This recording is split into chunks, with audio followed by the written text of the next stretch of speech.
احلى عصاير لرمضان، 6 عصاير بميكسات اول مره تشوفيهم في حياتك. عمرك سمعتي على قمر الدين مانجا؟ طب قمر الدين الفراوله؟ طب قمر الدين الجوافه؟ وزبده الفول السوداني بمكون واحد بس، ولا زيت ولا غيره، ومش هتخافي على المطحنه تاني. كل الحلاوه دي عملناها باقوى خلاط في مصر، واقوى مطحنه جايه معاه خلاط رافال فظيع يا جماعه. زي ما انتم شايفين كده عمل حاجات حلوه جدا جدا. تعالي بسرعه اقول لك عملناهم ازاي ويبقى احلى رمضان ده ولا ايه. انا حرفيا بقالي 6 شهور بستخدم خلاط رافال ومش عارفه استخدم غيره من يوم ما اكتشفته، وده اللي عملت لكم فيه الطحينه فاكرين، من غير اي اضافات، وكلكم ساعتها سالتوني عليه ضمان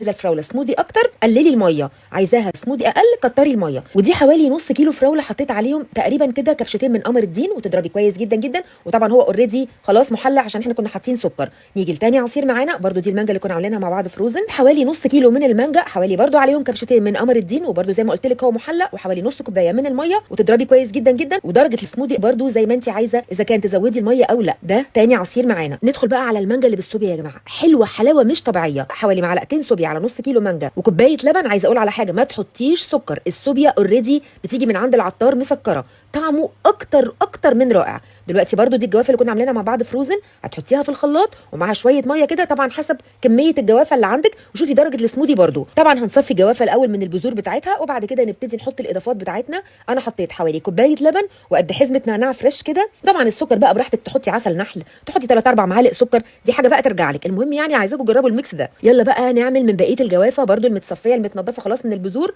حطيت الجوافه وعليها شويه قمر الدين، وحسب برده انت عايزه طعم الجوافه يبان اكتر ولا طعم القمر الدين هو اللي يبان اكتر.